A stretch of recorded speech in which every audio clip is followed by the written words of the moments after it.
Yes, સવારના પોરમાં તે આપણે દેવા જઈને આપણે પ્રાર્થના કરતા. બરાબર, એ પ્રાર્થના આપણો આત્માનો ખોરાક છે, મનને પ્રફુલ્લિત કરવા માટે છે. મૈત્રી ભાવનું પવિત્ર ઝરણું મુજ હૈયામાં વહ્યા કરે, શુભ થાઓ આ સકળ વિશ્વનો, એવી ભાવના નિત્ય રહે. આ બધી પ્રાર્થનાઓ છે ને, પ્રાર્થનાઓ આત્માનો ખોરાક છે. આપણી આત્માને એક શાંતિ આપે છે, સમજાય છે? મનને શાંતિ આપે છે. તમારી ચેતનાઓ છે, ચેતનાઓને શું કરશે? એક ચોક્કસ દિશામાં ગતિ કરતી બનાવશે.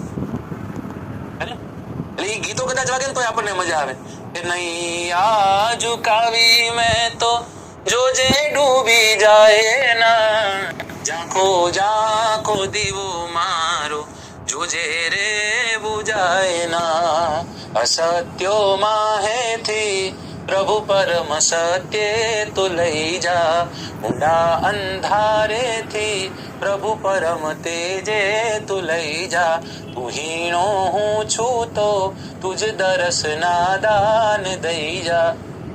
એટલે હું એમ કહું કે તમારે 5 મિનિટ જે ઈશ્વર અલ્લાહ જેને તમે માનો છો, સવારના જાગો, રીડિંગની શરૂઆત કરો.